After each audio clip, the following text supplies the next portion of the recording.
한번 이제 교육 한번 이제 179페이지 보시면 이제 182번 작년도에 나왔던 한번 교육 내용은 어렵지 않았는데 이제 간단하게 답 찾기가 조금 어려웠습니다. 한번 182번 보실까요? 공인중개사 우리 법령상 개업 공인중개사 등의 교육 교육 문제 꼭 이런 식으로 나오게 될 건데 설명 중에서 틀린 것은 뭘까요? 옳은 거 아니면 틀린 거 둘 중에서 꼭 하나가 나올 건데 아마 올해는 옳은 거 해서 약간 좀 까탈스러울 겁니다. 먼저 첫 번째 1번 볼까요? 실무교육은 이제 실시권자 누구냐라고 나와 있습니다. 여기다 이제 국장이나 정무관청 이런 소리 하면 엉뚱한 소리. 우리한테 자격증 주신 분. 라고 실무교육은 그에 관한 업무 위탁이 없는 경우 그래도 약간 중요하니까 약간 높으신 분 그런 것 같습니다. 여기는 시도지사가 실시를 한다. 아주 정확하죠. 1번에는 실무교육은 시도지사 맞았습니다. 요거 맞았고 그 다음에 2번 요 문장을 한번 잘 보셔야 됩니다. 2번에 연수교육을 실시를 하려는 경우는 그러니까 이런 조문은 아예 여기는 신경 안 쓰고 간단하게 봤을 건데 그리고 우리한테 큰 의미는 없는데 이걸 이렇게 바꿔갖고 냈었습니다. 한번 뒤에 보실까요? 연수교육을 실시를 할 경우는 그 교육의 일시 그리고 장소 언제 어디서 연수교육을 실시할 건지 게임입니다. 한 이틀 동안 게임입니다. 근데 여기 뒤에 볼까요? 근데 그 장소를 관보에 공고한 후 그러니까 누구 보라고 공고하고 나서 통지를 왜 하겠냐고 입니다. 그냥 통지만 하지 않을까 게임입니다. 뒤에 보실까요? 그 장소를 관보에다가 공고한 후 그러니까 여기만 좀 틀렸다는 겁니다. 관보에다가 공고한 후 그리고 대상자한테 통지를 해야 된다. 바로 이제 우리 연수교육은 공고 같은 건 아예 없고요. 통지만 소속하고 개업은 연수교육 받으러 와라 라고 통지만 하는 거지 공고한 후 공고는 안 합니다. 공고한 후 그리고 대상자한테 통지한다. 정말 답 찾기가 아주 만만치 않았을 겁니다. 이 문제 맞추신 분도 그렇게 많지 않았었고 조심해야 됩니다. 답 없었다고 또 상당히 좀 여기도 어려웠을 겁니다.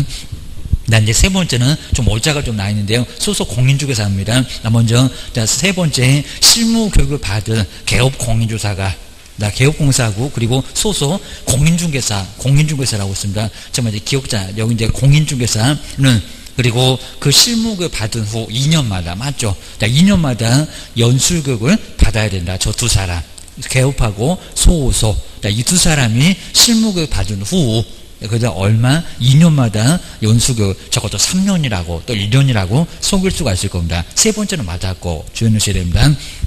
그다음 네 번째 시간 맞는지 볼까요? 직무교육의 교육시간은 3시간 이상에서 4시간 이하로 한다. 아주 정확하죠. 시간도 3시간에서 4시간 직무교육 잠깐 정말 졸다가 보면 끝나는 교육 그 다음에 5분에 보시니까 거리사고 예방교육 국가 정말 다 나오죠. 국토교통부 장관 그리고 시도지사 누구 실시 못한다고 하면 오류가 있습니다. 등록관청은 그리고 필요하다고 인정하면 정말 여기 절대적은 아닙니다. 그 다음에 개업 공인사 등의 거리사고 예방을 위한 교육을 실시를 여기도 꼭 해야 되는 거 아니고 지침하고 이 거리사고 예방교육은 실시를 할 수 있다 라고 해서 정말 5번도 맞았습니다. 정말 여기까지 보게 되면 왜 또 답이 없냐고 상당히 좀 시간 뺏기고 결국은 이제 틀리고 이러면 정말 황당했을 겁니다. 2번이 바로 공고는 필요 없고 그냥 통지만 한다. 여기도 또다시 한번 잘 한번 정리를 꼭 해놓으셔야 됩니다. 꼭 이런 문제는 다시 한번 또 내는 경우도 있습니다. 아주 골탕먹이 재미가 쏠쏠했을 거예요. 기억을 해주셔야 됩니다. 그래서 이제 여기 이제 2번 요놈만 바로 틀렸고 나머지는 다 맞았고 그 정도만 정리를 해놓으시면 될 것 같습니다. 그 다음에 뒤에는 이제 해설이 쭉 나왔으니까 이제 182페이지로 182페이지로 한번 가보시고 183번 요것도 이제 유사하게 시험 문제가 누가 실무교육 받느냐 라고 시험 문제가 나온 적이 있었습니다. 한번 꼭 기억해주셔야 됩니다. 먼저 183번 보실까요? 공인중개사 법령상 이제 박스가 달라질 겁니다. 그리고 실무교육을 의무적으로 받아야 되는 사람을 박스에서 모두 골라보세요. 특히 이제 우리 법인에서 실무교육 안 받으면 등록 신청을 아예 결국 못하게 될 겁니다. 신청 들어갔다가 서류가 쓰레기통에 들어갈 거예요. 주의하셔야 됩니다.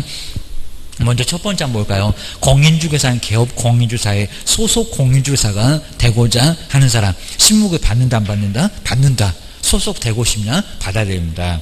근무 그리고 업무들 수행할 거니까 실무교육 받고 와. 제일 빡센 교육 4일 동안 32시간 실무교육 받고 와야 됩니다. 첫 번째 들어가고요. 두 번째 공인중개사가 만약에 개설 등록을 하고자 하는데 법인의 임원이 되겠대요. 여기 법인의 임원이 되는 것도 받는다 안 받는다? 받는다. 그러니까 이제 앞에 그냥 여기는 개설 등록하고자 하는 법인의 임원 되고자 할 때 받는다 안 받는다? 받는다. 받아야 됩니다. 그 다음에 세 번째 중개사무소 개설 등록하고자 하는 법인의 사원 받는다 안 받는다? 받는다. 그러니까 여기 종업원을 얘기하는 사원이 아니라 회사를 만든 임원하고 사원 받는다 안 받는다? 받습니다. 나란히 받습니다. 지금 3명 모두 다 받고, 그 다음에 네 번째 볼까요? 법인인 개업 공인주사의 분사무소 책임자인 공인중개사 받는다 안 받는다? 받는다. 책임자도 교육받고 와라 라고 합니다. 4개 여기 다 모두 들어갑니다. 그 다음 이제 마지막 보실까요? 폐업 신고 후 근데 1년이 지난 뒤 1년 지났대요. 여기에 애매했을 겁니다. 1년이 지난 뒤 그럼 365일 지나가 버렸습니다. 그리고 중개사무소에 개설 등록을 다시 신청하려는 공인중개사 받는다 안 받는다? 그죠? 받는다. 1년 지나서 그렇습니다. 그러니까 여기 이제 문장에서 만약에 폐업 신고 후 1년 이내 1년 이내라고 있으면 이 사람 안 받습니다. 근데 마지막에 1년이 지난 뒤 1년이 이미 경과했습니다. 그럼 업무 손뗀지 너무 오래돼갖고 실무가 가물가물하겠다 받고 와 이런 소리 합니다. 그러니까 1년 이내면 안 받는데 1년이 경과되었으니까 받아야 합니다. 그럼 몇 개다? 5개. 꼭 4개처럼 보이는데 5개. 요 박스 있는 사람은 모두 실무교육 받아 라고 기억을 꼭 넣으셔야 됩니다. 그 다음에 184번도 그냥 답 위주로 보시면 될 것 같습니다. 여기도 실무교육에 대한 설명인데 틀린 것은 뭘까요? 아주 간단하죠. 1번, 2번 아주 간단하고요. 그 다음에 또 세 번째도 폐업 신고 후 2년이 지난 자 2년 이미 1년 지나버렸잖아요. 다시 실무교육 받아야 맞죠. 그리고 중개사무소 개설 등록을 신청을 할 수 있다. 벌써 2년만 지나도 실무교육 받아야 되니까 맞습니다. 2년 벌써 지났으면 이제 다 까먹어갖고 제가 뭐 업무 다 아는데 그래봐야 소용없습니다. 받고 와. 그러면 4일 동안 또 교육받고 와야 됩니다. 그래서 세 번째 여기도 맞았고요. 자, 그럼 이제 4번 보니까요. 개업 공인주사가 중개사무소를 이전했을 때에는 실무교육을 엉뚱한 소리죠. 다시 받지 않아도 된다. 맞습니다. 하여튼 휴업이 됐건 이전이 됐건 여기는 받지 않습니다. 뭐 4번은 너무 당연한 소리고 거기입니다. 그 다음에 5번. 자, 5번 보실까요? 법인이 중개사무소를 개설 등록하는 경우는, 개설하는 경우에는 그 임원, 전원이 실무교육 받아야지만, 그죠? 여기 맞았죠. 근데 휴율을 잘 봐야 됩니다. 사원. 그리고 한 명에서 합작회사의 무한책임 사원은 실무교육 받을 필요가 없다. 받을 필요 있다 없다. 임원사원 다 받아야 됩니다. 받아야 한다. 여기 지금 종업원을 얘기하는 게 아닙니다. 임원사원은 모두 업무를 하건 안 하건 자격증이 있건 없건 모두 뭘 받습니까? 실무교육 받아야 됩니다. 전원. 그래서 5번은 틀렸다. 뒤가 틀렸다. 사원도 받아야 한다라고 주셔야 됩니다. 그 다음에 185번도 한번 간단히 볼까요? 여기도 교육. 자, 교육인데 설명 중에서 틀린 것은 뭘까요? 정말 저놈 시간은 꼭 물어봅니다. 자, 먼저 1번. 중개사무소에 개설 등록을 신청하려는, 아니면 소속이 근무하고자 하는 경우는 이러면 같습니다. 그 공인중개사는 28 이상, 맞죠? 28시간 이상에서 32시간 이하의 실무교육을 받아야 한다. 아주 시간 정확하죠. 1번은 맞았고, 자, 여기는 틀리진 않았습니다. 그 다음 이제 2번 보실까요? 근데 폐업신고 후, 아까 문양으로 달려내요. 옆에 박스하고. 자, 폐업신고 후 1년 이내에, 그러면 365일까지는 괜찮습니다. 중개사무소에 개설 등록을 다시 신청하는 자는 실무교육 면제, 맞죠? 이미 업무 다 아는데, 업무 선택 지 얼마 안 돼갖고 다 아는데 가서 또 교육받고 오래, 그럼 차라리 죽으라고 하세요. 요 소리하고 같을 겁니다. 의미 없는 교육이니까. 여기는 실무교육이 면제된다? 맞아. 라고 하셔야 된다. 저 2년, 저걸 또 2년이나 뭐 6개월로 바꿔볼 거니까 꼭 정하셔야 됩니다. 1년만 유효기간. 하여튼 약발은 딱 1년 간다고 있습니다. 그 다음에 세 번째 볼까요? 왜 또 여기 이제 여기 실무교육 받아야 한다라고 했습니다. 공인중개사가 중개사무소에 개설 등록을 신청하려는 경우, 근데 여기 잘 볼게요. 등록 신청일은 1년 이내에. 법인인 개업, 여기는 법인인 개업 공인주사가 실시하는 실무교육을 받아야 한다. 야, 여기서 1년 이내는 맞았는데 갑자기 무슨 법인인 개업 공인주사가 실시하는 실무교육. 누가 실시합니까? 시도지사. 여기 뭐 등록관청이나 국장 그랬으면 헷갈렸을 건데 너무 엉뚱하네요. 여기입니다. 여기는 뭐 경영상담도 아니고 법인인 개업 공인주사가 뭐 겸업도 안 들어가는데 실제는 실무교육 너무 엉뚱합니다. 그래서 세 번째 여기도 X 여기입니다. 여기가 X다 주셔야 됩니다.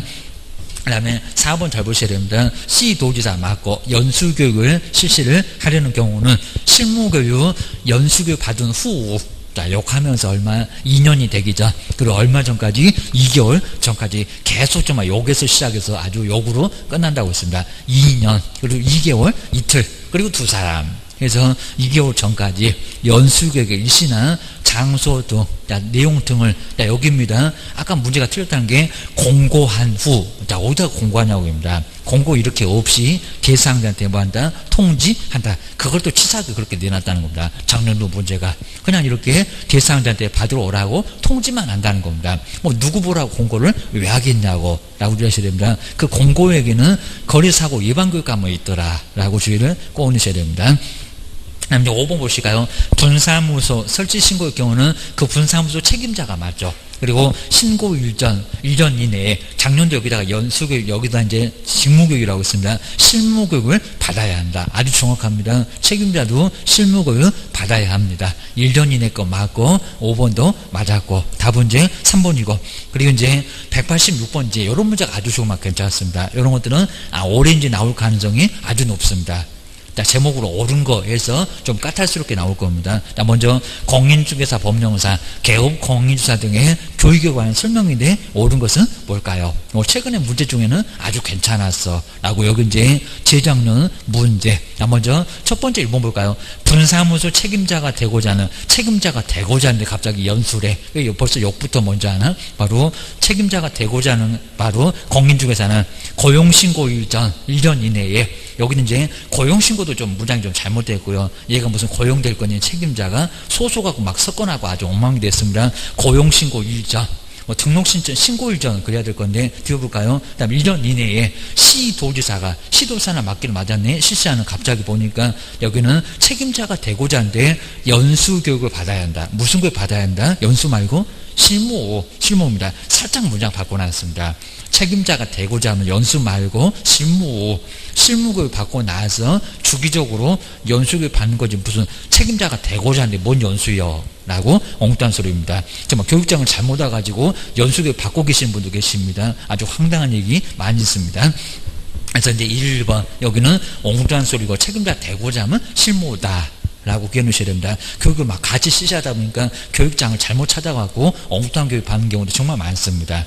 대학에서는 좀 봐주긴 하는데 아주 큰일 날 겁니다. 그럼 교육 또 받아야 되고 이런 일이 발생합니다. 자, 첫 번째, 요건 이제 엉뚱한 소리 났습니다. 자, 2번 보실까요? 폐업 신고 후 그리고 1년 이내에 중개사무소에 개설 등록을 다시 신청하려는 공인중개사 1년 이내네요.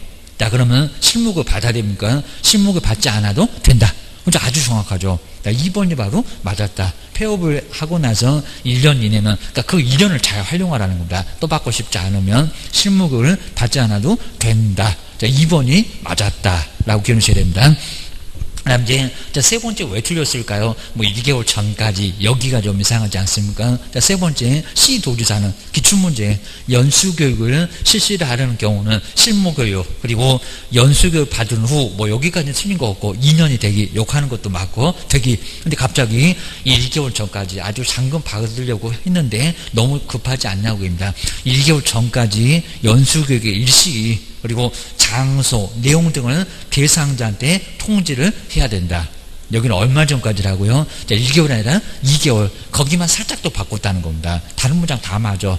근데 1개월 전까지 여기가 틀렸다고 합니다. 한번 길목을 한번 잘 보셔야 됩니다. 그 다음에 4번 볼까요? 욕하는 교육, 계속, 이틀 이렇게 갈 건데, 왜 저게 시간이 좀 짧나? 잠깐 졸다가 보면 끝나는 교육이래. 자, 4번 볼까요? 연수교육의 시간은 3시간 이상에서 4시간 이하이다. 아니죠, 입니다. 얼마라고? 12. 여기다 또 28그룹 안 됩니다. 12에서 16시간, 28에 16. 여기도 정말 이틀입니다. 2개월 전. 그 다음에 이틀. 그리고 2년 맞아. 그리고 두 사람 다 그냥 2로 끝난다고 했습니다. 네 번째도 X. 그건 직무교육이라고 기억하셔야 됩니다. 그 다음에 이제 5번에 보실까요? 고용관계 종료 신고. 아까는 맞았었는데, 근데 1년 이내에 그리고 고용신고를 다시 하려는 중개보존도 근데 직무교육을 받아야 한대요. 1년 이내인데 받는다 안 받는다? 안 받는다고 합니다. 이미 여기도 이제 업무 손뗀 지 얼마 안 돼서 커피 타는 것도 다 하니까 직무교육 또 받을 필요는 아예 없다는 겁니다. 그래서 5번 여기는 엉뚱한 소리. 그러니까 2번은 맞았습니다. 5번은 틀렸고 라고 여기 이제 기출문제. 그 다음에 뒤로 넘겨보시니까 이제 뒤에도 이제 조금 괜찮은 문제가 있긴 했습니다. 옆에 이제 185페이지에서 이제 187번. 여기도 이제 교육. 자, 교육도 이제 간단하게 한번 여기는 보시면 될 것 같습니다. 먼저 여기도 이제 교육에 관한 설명인데 틀린 것은 제목 거의 똑같을 거고요. 옳은 거, 틀린 거. 자, 1번, 2번 아주 간단해 보입니다. 자, 그러면 3번. 요 3번 쪽으로 한번 오셔야 됩니다. 자, 먼저 실무교육. 근데 어떻게 실무교육을 7일 전까지 이렇게 통지를 하나 하고 계십니다. 자, 세 번째 볼까요? 실무교육을 실시를 할 경우는 실무교육 실시 기간은 그럼 시도지사는 교육을 7일 전까지 우리 실무교육 때 받으러 오라고 합니까? 여기다가 또 2개월 전. 그래도 안 됩니다. 7일 전까지 교육 일시나 그리고 장소나 그 다음에 내용 등을 대상자한테 통지를 해야 된다. 우리 실무교육 통지합니까? 안 해요. 그죠? 실무교육, 직무교육은 알아서 받고 와야 됩니다. 이거 아주 엉뚱한 소리입니다. 연수교육만 통보할게. 라고 하는 거지. 요 세 번째, 이건 말이 안 된다는 겁니다. 거래사고 예방교육도 받고 싶으면 받고, 말고 싶으면 말고. 그래서 공고하거나 통지한다고 했지. 무슨 실무교육, 그리고 직무교육은 통지 안 한다는 겁니다. 알아서 받고 오세요. 자, 세 번째 같은 거 아주 괜찮습니다. 통지하는 거 실무교육 아니다. 라고 주의를 꼽으셔야 됩니다. 그 다음에, 자, 네 번째 볼까요? 이제 아까 욕하는 교육, 이제 시간 맞는지 볼까요? 자, 먼저 개업하고 소속 공인중개사 맞죠? 그 다음에 실무교육 받은 후 2년마다 욕하는 것도 맞고, 2개월 전까지 통보했을 거고, 그 다음에 12시간 맞죠? 그 다음에 16시간 이하의 연수교육을 받아야 한다. 딱 시간 정확하게 맞습니다. 그러니까 정말 이틀, 28에 16. 맞았습니다. 4일 동안 빡세게 실무교육, 그거 반 동안 이틀 동안 바로 연수교육. 4번도 정확하게 맞았습니다. 그리고 아까 틀린 문장 여기 나오죠. 이제 먼저 중개보존이 고용관계 종료신고 후 그리고 1년 이내에 다시 고용신고 될 경우는 직무교육을 받지 않아도 된다. 그죠? 이렇게 얘기하라고 합니다. 정말 받지 않아도 된다고 라고 주의를 꼭 넣으셔야 됩니다. 이제 188번은 그냥 수수료인데, 자, 수수료도 아주 간단합니다. 수수료가 이제 한 문제가 나오기는 이제 가끔씩 나오니까 한번 이제 수수료도 한번 정리를, 자, 올해는 꼭 나올 시기가 또 돼 있으니까요. 한번 여기도 한번 이제 여기 이제 간단하니까 여기도 한번 185페이지에서 이제 한번 세 번째 이제 여기 수수료. 여긴 수수료라고 합니다. 수수료 납부를 해야 될 경우 여기는 딱 6개가 있습니다. 6개. 우리 박스에다 저렇게 주고 이제 수수료 내는 경우 몇 개냐, 아니면 기억이냐, 디귿이냐 이런 경우가 분명히 나올 수가 있다는 겁니다. 꼭 기억하셔야 됩니다. 먼저 첫 번째 공인중개사, 이렇게 공인중개사 시험에 이제 조만간 이제 접수하시게 될 건데, 공인중개사 시험에 이렇게 시험에 응시할 때요. 시험에 응시할 때, 뭐 1차 한 40%, 2차 60%, 28,000원 갖고 이제 그렇게 쪼개서 13,000원, 14,000원대 이제 이렇게 수수료 낼 겁니다. 바로 이제 시험에 응시할 때도 이제 여기는 수수료 있다 없다 응시할 때가 수수료 있습니다. 그런데 여기 이제 공인중개사 시험 누가 시행하더라? 무슨 조례? 시도조례. 아직 조례는 안 내봤는데 시도조례로 이렇게 시도조례로 수수료 내셔야 됩니다. 그래서 조례로 수수료 내야 되고, 그 다음에 두 번째 공인중개사 자격증은 교부일까요? 재교부일까요? 여기를 정말 꼭 주의하셔야 됩니다. 두 번째 공인중개사 자격증은 여긴 잘 보셔야 되는데, 자격증 교부다 재교부다. 교부는 축하선물, 뭐라고요? 재교부. 여기는 깜빡하면 놓칠 수가 있습니다. 바로 이제 뭐요? 여기는 재교부입니다. 재교부. 바로 이제 재교부 신청 때 여기가 수수료가 있는 거지. 교부는 수수료가 있다 없다? 없다. 정말 어려운 시험 합격했다고 딱 축하 선물로 여기는 교부는 수수료가 정말 없습니다. 여기는 수수료 없이 정말 여기는 그냥 줍니다. 수수료 없다. 두 개 나란히 요게 시도의 조례다. 기억하셔야 됩니다.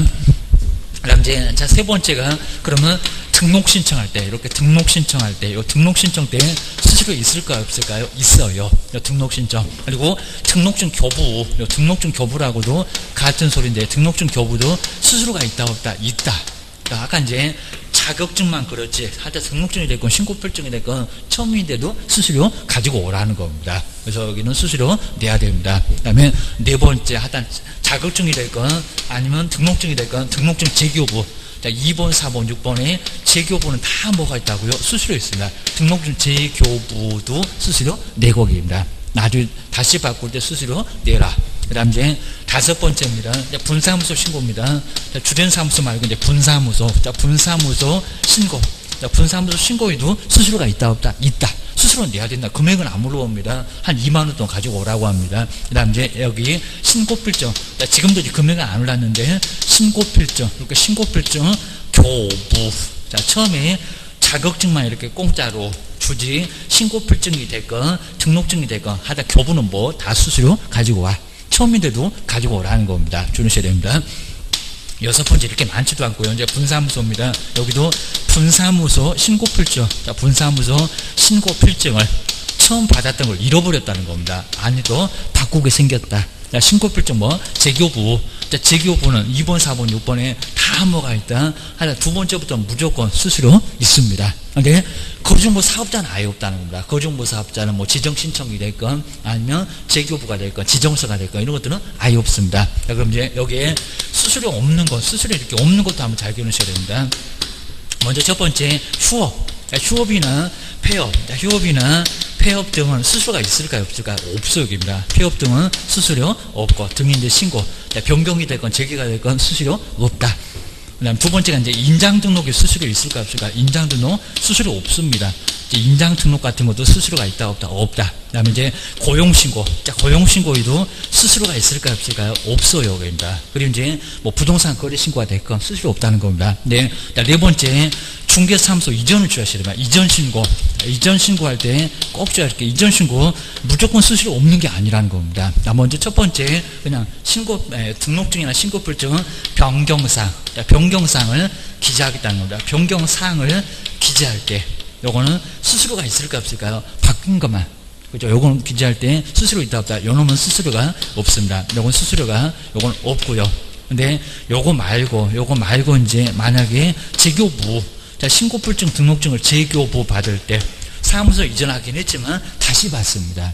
신고필증 받거나 등록증 재교부 받을 때 재교부는 수수료가 있다 없다. 이거 있다. 이거는 수수료 내야 된다는 겁니다. 여기는 수수료가 여기는 있다.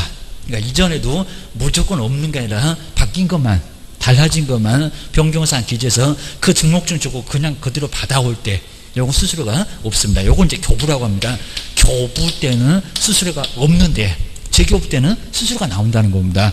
아까도 보셨네요. 재교부, 등록증 재교부, 신고필증 재교부 수수료 나와.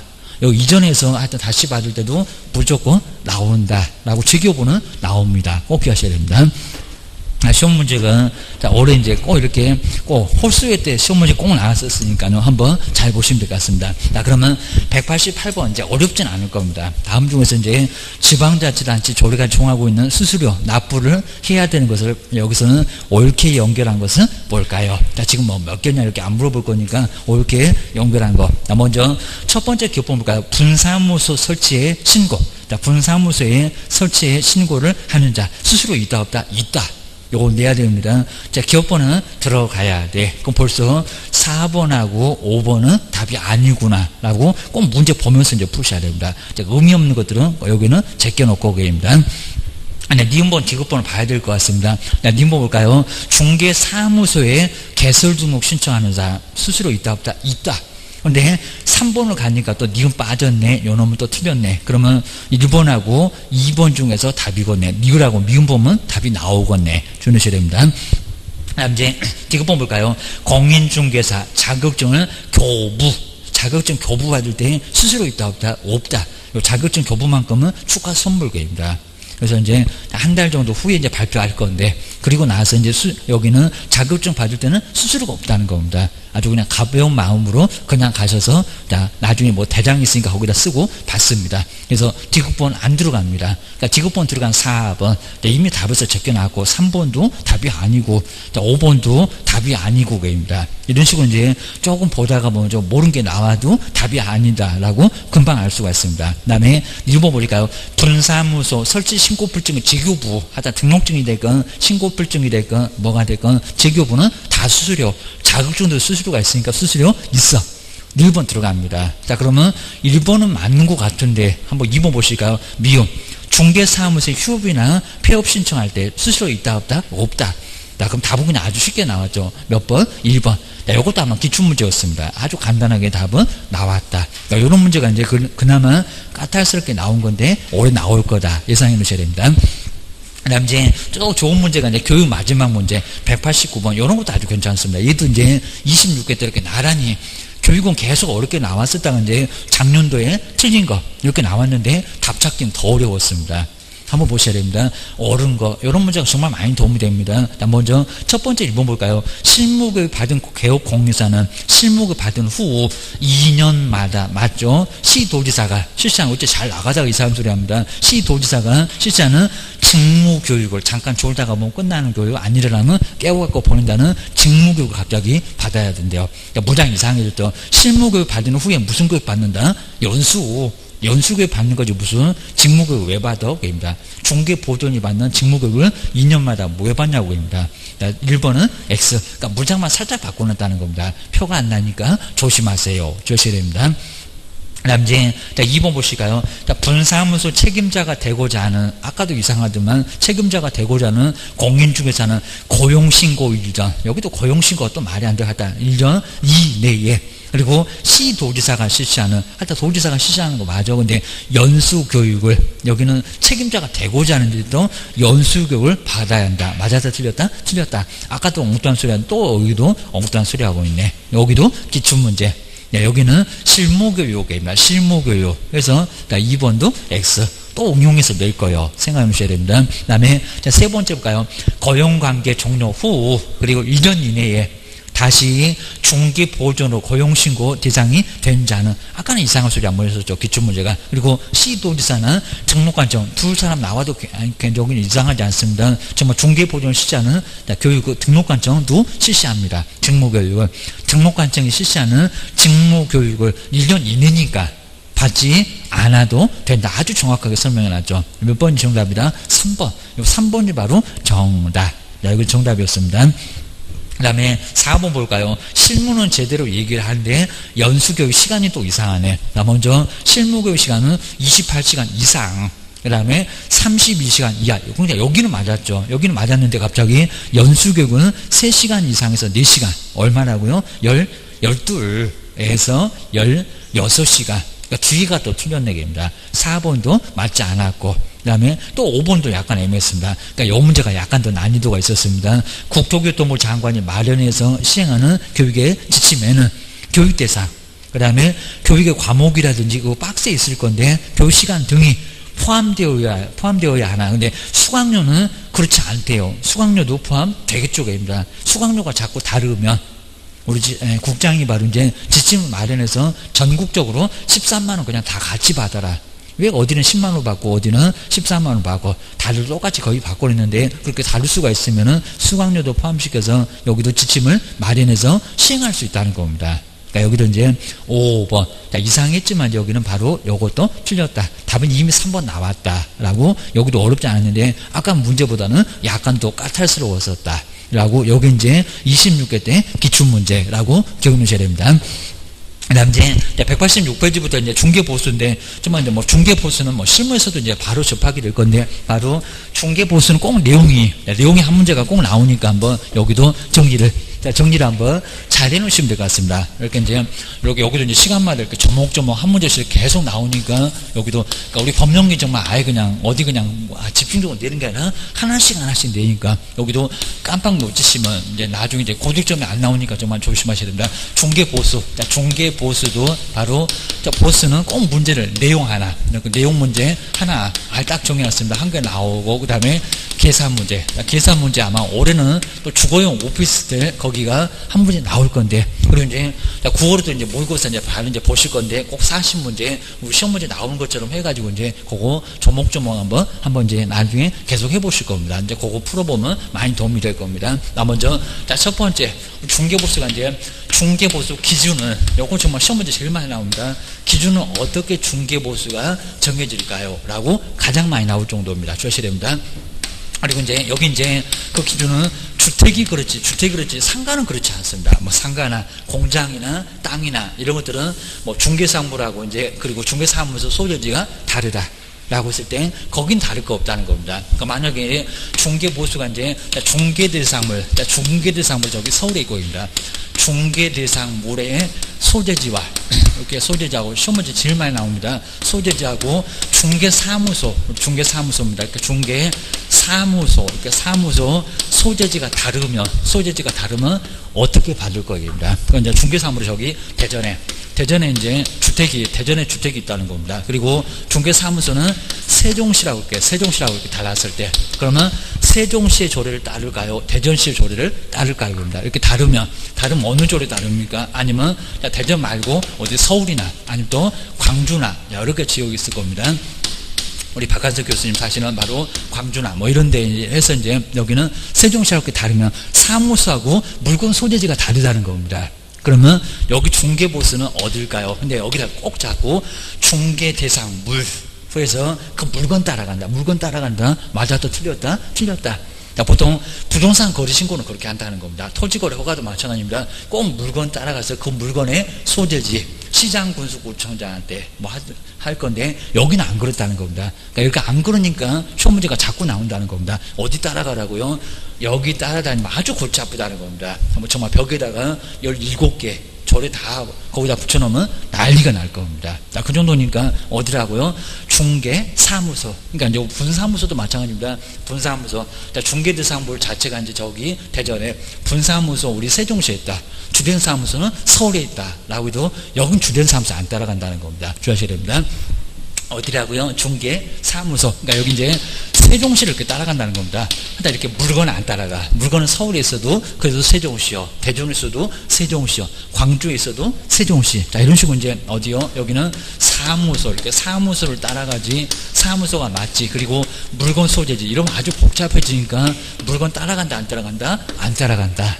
라고 해서 여기가 이상하니까 시험 문제는 제일 많이 나온다는 겁니다. 요거 꼭 나온다라고 기억하셔야 됩니다. 자, 두 번째 요율. 그러니까 이런 요율은 너무 기본적인 거니까요. 중개보수에서 요율을 모르면 어떡할 거예요? 라고 하게 될 겁니다. 먼저 첫 번째 크게 봤을 때 주택. 자, 특히 이제 우리 주택에는 먼저 매매와 소유권이 넘어가는 게 이제 같이 묻겠습니다. 매매 임대차가 아닙니다. 매매하고 뭐라고요? 교환.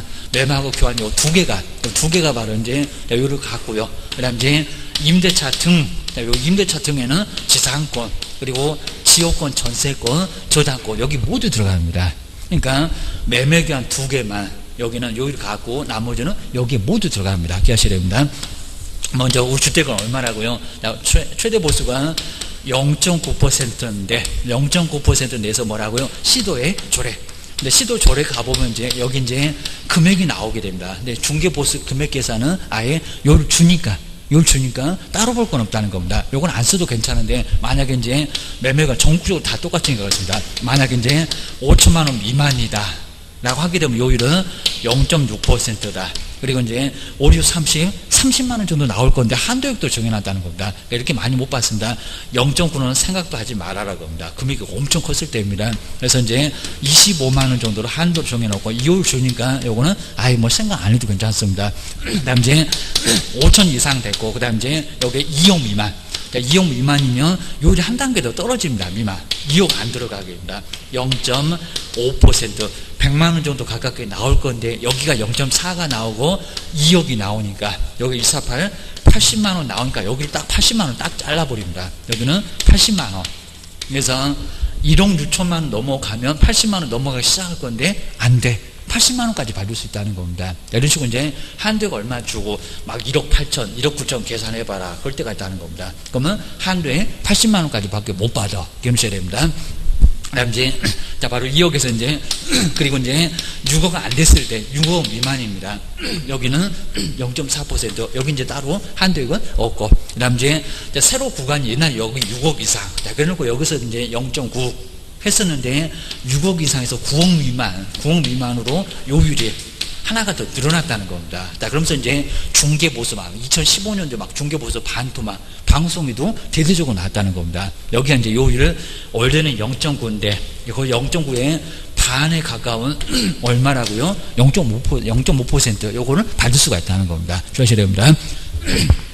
자, 그러면 예전에는 6억 정도 되면 0.9니까 6, 9, 54, 540을 받았습니다. 근데 얼마 받는다고요? 6, 5, 30? 300밖에 못 받습니다. 300. 자, 쌍방에 똑같이 받으면 600밖에 받을 수가 없다는 겁니다. 예전 같으면 0.9를 곱하면 1000만 원이 넘어갈 건데, 자, 지금은 그렇게 아예 못 받습니다. 자, 그리고 이제 9억 이상이 되면은, 그렇게 9억 이상이 되면, 자, 9억을 포함해서 우리가 이제 양도소득세, 뭐 2주택 비과세금하고 똑같은 얘기입니다. 거기는 얼마라고요? 0.9. 여기 이제 말만 0.9% 내지, 그리고 협의라는 겁니다, 사실은.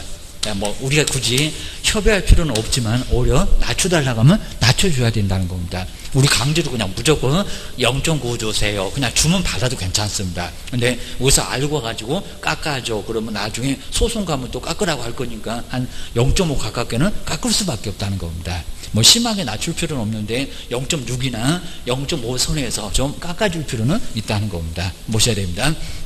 일단 강제적으로 안 된다. 보셔야 됩니다. 그리고 근데 임대차는 임대차 세를 들어 사는 사람이 간단하게 낮춰라. 얼마라고요? 0.8% 내에서, 그리고 협의고, 여기서 이제 여기도 시도의 조례입니다. 좀 이따 이제 0.9, 0.5% 그리고 0.4 이런 것들은 임대차 계산 문제가 엄청 많이 나오니까 좀 이따 한번 간단하게 보시면 될 것 같습니다. 여기도 이제 출발은 거의 비슷합니다. 5천만 원 미만 임대차는 요 한 단계 낮아서 0.5 25 나올 건데 20만 원 한도. 자, 이런 식으로 약간 요율체제가 좀 다릅니다. 그래서 임대차 등. 그 다음 이제, 자, 주택은 이렇고요. 두 번째, 주택 외에. 자, 주택 외에면, 이거 주택이 아니라 주택 외다. 주택이면 단독주택이 됐건, 그리고 공동주택이 됐건, 우리 공법 배운 대로. 하여튼 단독이 됐건, 공동이 됐건, 여기 모두 들어가. 다가구가 됐건, 다세대가 됐건, 연립이 됐건, 아파트가 됐건, 빌라가 됐건, 모두 여기 주택에는 여기 들어간다는 겁니다. 근데 주택이 아닌 것들은 모두 뭐라? 주택 외입니다. 아, 그럼 이제 상가가 됐건, 그리고 이제 좀 더 주거용 오피스텔도 보고 할 건데, 그 오피스텔 주거용이 아니면은 여기 들어갈 겁니다. 그리고 공장이 됐건, 그리고 땅은 여기 관련 없으니까 농지가 됐건, 농지 외 땅이 됐건 간에 땅 등은 여기 들어갑니다. 그리고 여기가 이제 0.9, 임대차까지도 여기 들어갑니다. 얼마? 0.9% 내에서. 뭐라고요? 협의. 그러니까 여기는 0.8이 아예 없다는 겁니다. 자, 내에서 뭐다? 협의이다. 라고 해서 0.9% 내에서 알아서 협의해서 받으랍니다. 1억도 0.9, 2억도 0.9, 3억도 5억도 10억도 다 0.9 안에서 협의해서 받습니다. 주셔야 됩니다. 세 번째, 아마 올해는 주거용 분명히 나올 겁니다. 주거용, 그리고 오피스텔. 주거용 이제 오피스텔인데, 오피 바로 스텔. 근데 주거용 오피스텔에서 이제 면적이 있고, 그 다음에 또 여기도 무슨 시설, 이런 식으로 두 가지 조건이 동시에 여기는 충족이 돼야 된다는 겁니다. 자, 먼저 면적이 얼마라고 했습니까? 60이 아닙니다. 85. 자, 웬만하면 아주 적게 받게 하려고 85제곱미터 이하입니다. 85제곱미터면 상당히 크다는 겁니다. 25.7평대입니다. 뭐 고등학교 애들 한 2명도 키울 수 있을 정도로 큰 집입니다. 그래서 이제 평형으로 따지면 30에서 35평형짜리입니다. 자, 그 정도가 됐을 때 이하. 그리고 이제 상하수도 이제 시설이 설치가 되어야 됩니다. 상하수도 시설. 자, 그러면서 이제 부엌, 그 다음에 욕실, 화장실, 이런 것들이 다 설치가 돼야 된다는 겁니다. 그리고 시설이 설치가 되면은, 자, 이때는 주택 외로 못 간다는 겁니다. 꼼짝 말아라. 그러면서 적게 받아라. 이런 소리 합니다. 그러면서 이제 다시 한번 또 매매는, 매매 교환은 얼마고, 근데 여기 요를 안 준다는 겁니다. 시험 문제 이미 한번 나왔습니다. 그 다음에 임대차 등이라고 해서 이제 바로, 임대차 등에는 얼마일까요? 여기입니다. 임대차, 거의 정말 정확하게 반토막을 딱 냈다는 겁니다. 먼저 매매 교환은 얼마라고요? 0.5%. 여기는 0.5%로 이미 딱 정해져 있습니다. 그리고 임대차는 얼마? 한 단계 더 낮추라. 얼마? 0.4%로 여기는 아예 정해져 있으니까 받아야 된다는 겁니다. 그 다음 이제 꼭 주의할 게, 그럼 만약에 이제 85를 상하수도 시설이 설치되어 있는데 85제곱미터까지는 이하니까 들어갑니다. 근데 만약에 초과를 했을 때, 그리고 그 다음 이제 85제곱미터이라고 하더라도 상하수도 시설이 이렇게 아니라는 겁니다. 시설 자체가 아니다. 자, 그러면 여기가 아니라는 겁니다. 그 뭐라고요? 자, 임대차까지를 위해서 얼마? 0.9% 내에서. 그러니까 여기는 완전 주택 외로 갑니다. 주택 외로. 내에서 뭐라고요? 여기는 바로 협의로, 이렇게 여기는 협의로 받을 수가 있다는 겁니다. 협의로 받는다. 라고 기억을 꼭 해놓으셔야 됩니다. 그다음 이제 그 외에 이제 우리 매매나 아니면 또 교환이나 복수 용도 이런 쪽에는 정말 우리 시험 문제가 오히려 또 많이 나옵니다. 한번 기억해 놓으셔야 됩니다. 자, 세 번째 이제 그 외에 이제 요일 요것도 한번 정리해 놓으셔야 되는데, 먼저 첫 번째 우리 분양권도 계속 나오고요. 먼저 분양권 전매. 분양권 전매입니다. 막 금액도 줄 수가 있습니다. 분양권 전매는 작년도도 분명 나왔습니다. 분양권 전매는 어떻게 할까요? 총 분양 대금일까요? 아니면 그 당시 계약금, 중도금까지만 받고 되팔았다는 겁니다. 그럼 어떻게 할까요? 그러니까 요 분양권 전매는 그 당시 금액입니다. 그 당시의 금액으로 됩니다. 그럼 만약에 이제 계약금 받고, 그다음 무슨 받고, 중도금 받고, 그리고 잔금은 안 받고요. 전매니까, 되파는 거니까 잔금 없이, 그리고 프리미엄. 여기 이제 권리금처럼 그런 프리미엄 아닙니다. 프리미엄을 받고, 만약에 넘겼을 때는 어떻게 할 건가? 자, 그러면서 우리 시험 문제가 3억이었을 때 이렇게 금액도 준 적이 있었습니다. 그럼 이제 총 분양대금이 3억인데 계약금 3천 받고, 그 다음에 중도금 만약에 5천 받고, 프리미엄을 바로 얼마 받고 2천 받았을 때 이거 중개보수 얼마게? 라고도 시험 문제 나온 적이 있었다는 겁니다. 그랬을 때 총 분양가, 정말 총 맞는다고 했습니다. 총 분양가 말고 네가 잔금 받았냐고. 3억은 다 안 받았잖아요. 그러니까 총 분양 금액 얼마인데 여기는 3억인데 이걸로 계산하시면 큰일 난다는 겁니다. 지금 이제 다 압니다. 그럼 얼마라고요? 3천, 5천. 근데 8천이 아니라 얼마라고요? 프리미엄도 받고 넘겼으니까 게임입니다. 그러면 요 당시까지는 얼마니까? 1억이니까 여기 이제 1억으로 계산하라는 겁니다. 3억 2천 큰일 납니다. 여기 바로 얼마? 8천은 이제 자선 사업 하신 거고 그 답이 아니고 입니다. 여기 1억까지 해가지고 1억에다가 그럼 0.5밖에 안 됩니다. 3억이면 0.4일 건데 요일을 주니까 거기서 이제 계산하시면 됩니다. 그 정도로 해서 이제 여기는 1억으로 계산을 해야 된다는 겁니다. 안 그러면 큰 문제가 돼요. 꼭 주의하셔야 됩니다. 이제 분양권 전매. 그다음 이제 두 번째는 복수 용도. 복수 용도였을 때입니다. 복수 용도도 정말 시험 문제 많이 나왔습니다. 그게 계산해봐라. 여기도 많이 나왔고요. 만약에 이제 주택 부분입니다. 주택 부분이 2분의 이상. 2분의 이상이었을 때, 그럼 100평을 기준으로 했을 때, 상가도 50평, 상가 사무실도, 그리고 주택도 50평. 그럼 다 뭐라고요? 이거 다 주택이에요. 이거 다 주택입니다. 주택이면, 요거는 시도조례로 이렇게 치사하게 시도조례, 적게 봤습니다. 조례로 갈 수밖에 없다는 겁니다. 매매면 0.9가 될 거고, 그 다음에 임대차는 0.8% 내서 시도의 조례로 갈 수밖에 없다는 겁니다. 주의하셔야 됩니다. 근데 만약에 이제 주택 부분이 2분의 미만, 2분의 미만이면 주택이 좀 적습니다. 그럼 상가 사무실이 60평, 주택은 40평. 자, 그랬을 때는 얼마라고? 이거는 주택 외. 자, 주택 외면 여기 쪽이네요. 주택 외 쪽이네요. 주택 외. 자, 그럼 여기는 0.9%. 여기서 이제 송풀을 하는 겁니다. 0.9% 내서 뭐다? 협의다. 이렇게 협의다. 운용에서 정말 많이 낸다는 겁니다. 자, 기억하셔야 됩니다. 그 다음에, 세 번째, 동일. 동일이 몇 번? 동일이 3번. 동일 3번. 꼭 3번 나오는지 잘 봐야 됩니다. 먼저 첫 번째, 동일한 중개대상물. 자, 중개상물도 같습니다. 동일한 중개대상물. 그리고 매매계약도 갑을, 임대차 계약도 누구? 갑을. 동일한 당사자입니다. 동일한 당사자. 당사자도 바뀌지 말라는 겁니다. 그러니까 우리 시험 문제에서 여기를 자꾸 봐야 된다. 매매계약 갑을. 근데 임대차가 을병. 그러면 여기 안 들어간다는 겁니다. 그 매매계약을 쓴 사람이 똑같이 다시 또 임대차를 같이 쓸 때입니다. 오죽하면 그 집을 팔고 자기 집에서 다시 눌러앉아서 전세 살겠냐고 합니다. 마지막 이제 동일한 기회니까 이제 동일한 기회는 매매계약을 체결하면서 그 자리에서 바로 그 기회에 바로 임대차 계약을 같이 쓸 때. 자, 이런 식으로 동일 몇 번 나온다고요? 3번. 문장이 약간 기니까요. 좀 어느 문제집에 동일 딱 2번 나오고 여기다 매매만. 그럼 아예 엉뚱한 소리입니다. 그래서 이제 동일 3번 나오면 뭐만 받으라고요? 매매만. 매매만 받으라는 겁니다. 안 그러면 매매한다고 했습니다. 여기에 임대차가 있을 건데 받지 말어. 그 다음에 전세 있을 건데 이거 정말 모르고 받으시면 총 초과보수를 1년이나 지역이나 1,000만 원 이하의 벌금을 받을 수가 있다는 겁니다. 그리고 아주 예전에는 이런 것 자체가 없었습니다. 다 받았습니다. 그리고 두 건 한꺼번에 받고 금액이 많으니까 조금 깎아줬다는 겁니다. 이거 큰일 난다는 겁니다. 지금 무조건 매매만, 요거 매매 하나만 받아라. 그럽니다. 임대차 받지 말아라. 전세도 받지 말아라. 꼭 기하셔야 됩니다. 그 다음에 네 번째가 이제 여기 이제 교환. 자, 교환도 정말 많이 넣었고요. 교환. 자, 교환은 이제 3억하고 이렇게 3억하고 4억짜리 물건을 이렇게 바꾼다는 겁니다. 4억하고 그리고 3억하고 4억하고. 그럼 이제 금액은 물론 같을 수도 있겠지만요. 그러면 이렇게 적은 금액일까요? 높은 금액일까요? 평균도 시험 문제 나왔다는 겁니다. 각각도 시험 문제 나올 수가 있습니다. 근데 뭐라고요?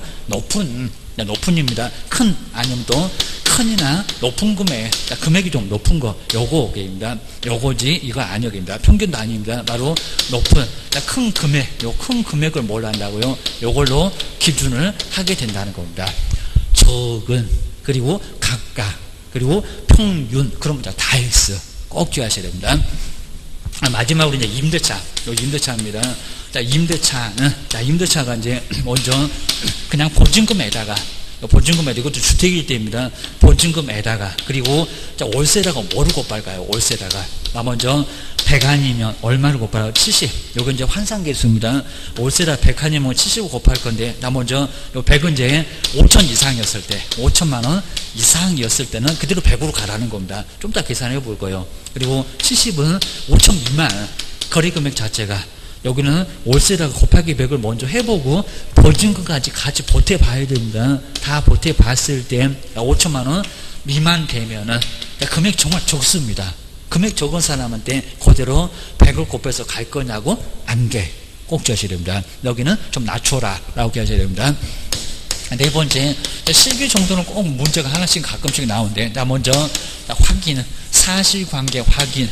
그 다음에 두 번째, 계약금 등의 예치입니다. 임자만 알고 계시는데, 계약금 등의 예치는 누구한테 실비를 받을까요? 먼저 확인은 누구 집을 확인했을까요? 이전. 이전이니까 우리 매도인을 얘기합니다. 이전 쪽에다 청구합니다. 매도인 등입니다. 매도인 등에다가 청구해야지 이상한 쪽에다 청구하면 큰일 난다는 겁니다. 근데 계약금 등을 예치하면 누가 이득을 볼까요? 여기는 매수죠. 자, 그러면 추득죠. 권리를 취득하는 취득 쪽에서 계약금을 맡겨놓으면 이득을 보니까, 여기는 계약금 등 예치는 매수나 임차인 등 요 사람한테 청구할 수 있는 거지. 여기는 다른 사람이 아니라는 겁니다. 자, 이런 식으로 시비만큼 쌍방이 아닙니다.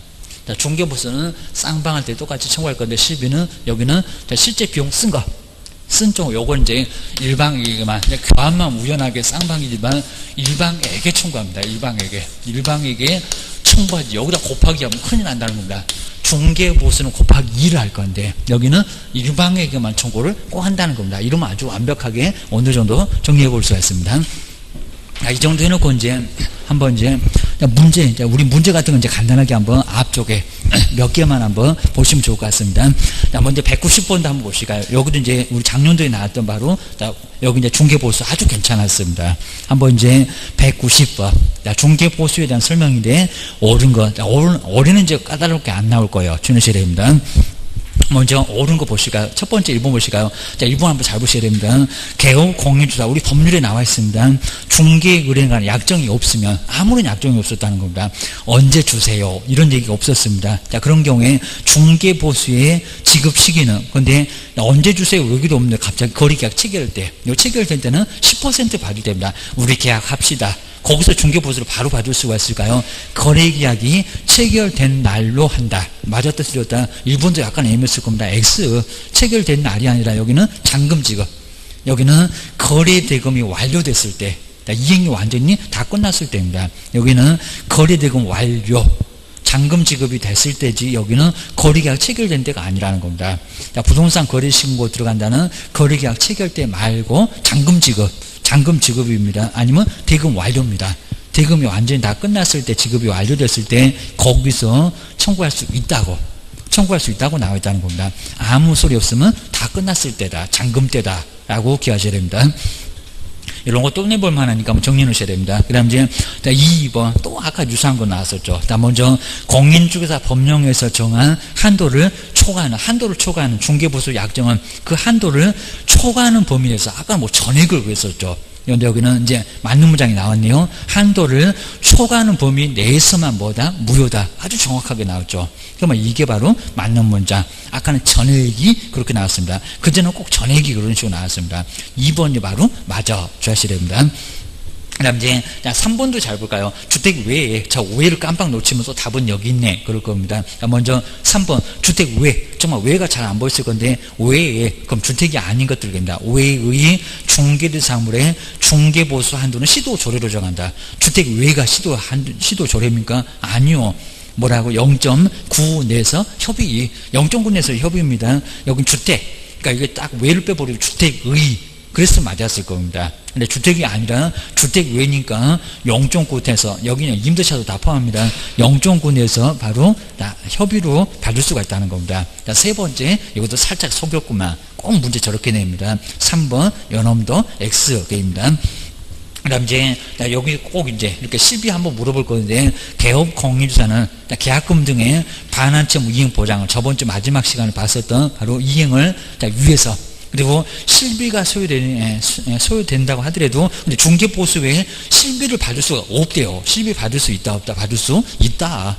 얼마 안 나와서 그렇지 받을 수 당연히 있다는 겁니다. 대장 떼는데 돈 들어갔다, 돈 내놔. 이거 청구가 된다는 겁니다. 자, 4번 X, 중개보수하고 실비는 별도인데 뭔 소리 하는데요? 4번 연엄도 X.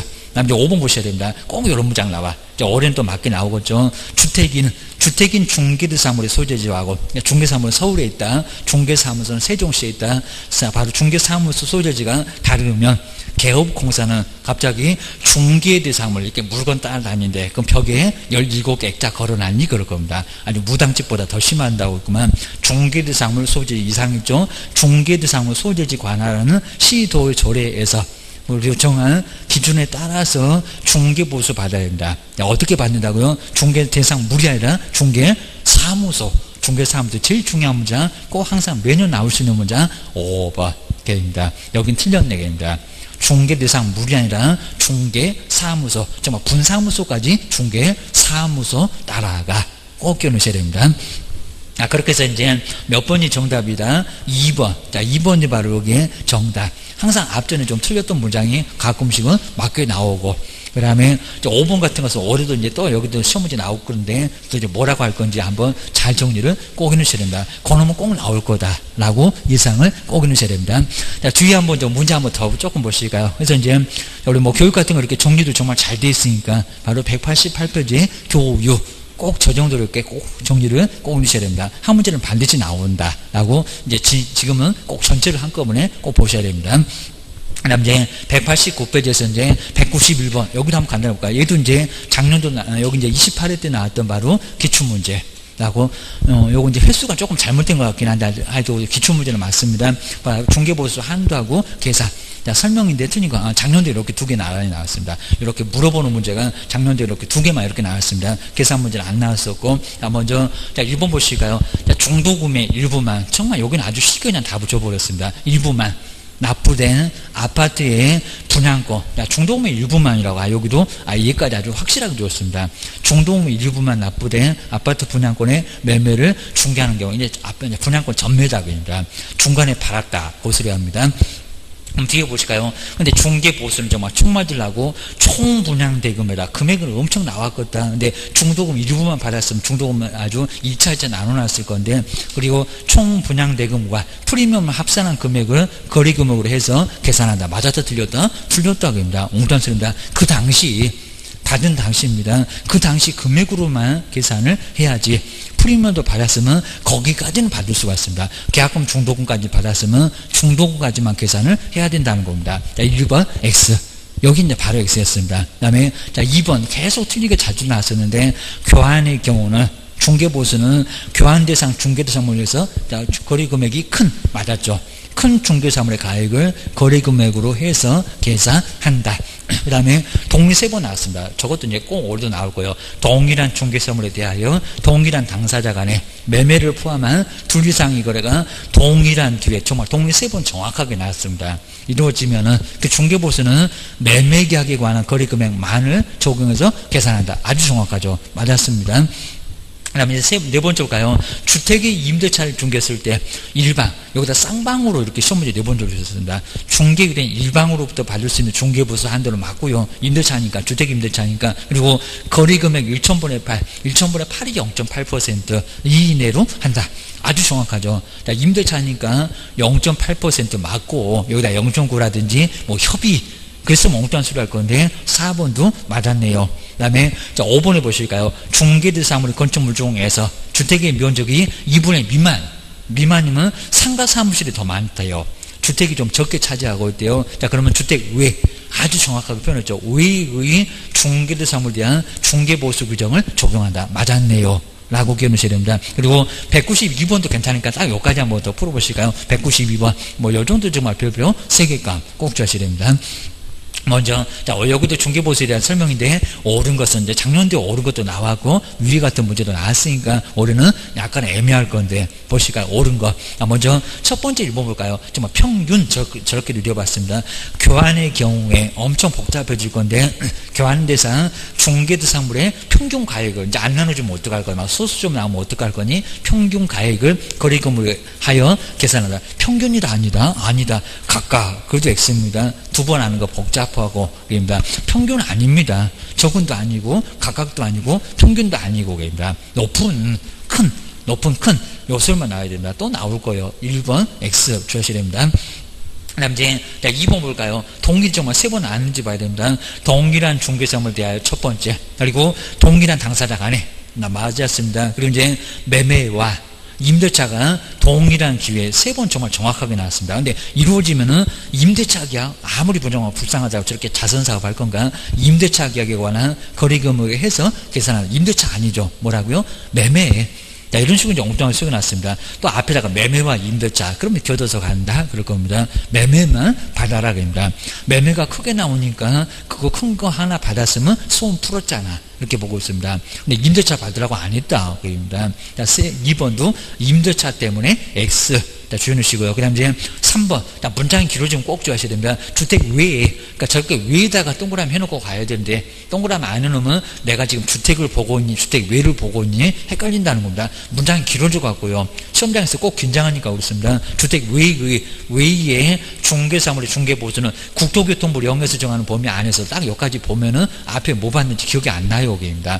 자, 바로 범위 안에서 시도 조례로 정한다. 그럼 다 빼보자는 겁니다. 주택 외가 시도 조례래요. 말이 된다, 안 된다? 안 된다. 주택 외는 0.9% 내에서 협의라는 겁니다. 외 글자 딱 하나만 빼보세요. 그럼 맞아. 정말 주택 외. 그러면 시도 조례가 맞는데 주택 외니까 0.9% 내에서 협의로 받습니다. 꼭 저렇게 치사하게 되더라. 그러니까 알고도 당합니다. 눈 뜨고 당합니다. 기억하셔야 됩니다. 그 다음 이제 4번 정말 제일 중요한 문제 하나죠. 주택 외에 중개대상물의 보수는, 여기도 주택 외다. 입니다. 그리고 거래금액의 1,000분의 9, 2 내에서, 정말 임대차까지도 똑같습니다. 쌍방으로부터 각각 받고, 그죠? 맞죠? 그러니까 곱하기 1을 하고, 그리고 중개의뢰인과 개업 공인주사가 서로 모여서 협의해서 결정한다. 아주 정확하네요. 주택 외니까 0.9% 맞고, 쌍방으로 받는 것도 맞고, 서로 협의하는 것도 맞고, 답은 여기 있네. 라고 주의해 주셔야 됩니다. 그 다음에 5번 볼까요? 요것도 이제 헷갈렸을 겁니다. 주택의 임대차라고 있습니다. 주택의 매매 말고, 주택의 임대차의 중개 경우는, 중개보수, 그 중개의 경우, 중개보수는 거래금액의 1,000분의 9, 임대차가 1,000분의 9니게입니다. 1,000분의 9를 받을 수 있다. 주택 임대차가 얼마래요? 1,000분의 9가 아니라 8입니다. 8 내에서 시도 조례로 받을 수 있다. 라고 해야지, 주택이 임대차가 어떻게 1,000분의 9요. 그러다가 교도소 가. 라고 문제가 될 겁니다. 주택의 매매, 그랬으면 맞을 수 있었을 겁니다. 그래서 5번도 엉뚱하고 라고 하셔야 됩니다. 답은 4번 꼭 기하셔야 됩니다. 다음 시간에 한번 보수 계산, 뭐 193번 같은 거, 정말 저런 거는 또 나올 거예요. 라고 꼭 한번 문제 한번 쭉 기출문제 어떻게 나오는지 한번 쭉 보시고, 다음 시간 또 협배까지 쭉 가보겠습니다. 좀 쉬었다가 한번 해보겠습니다.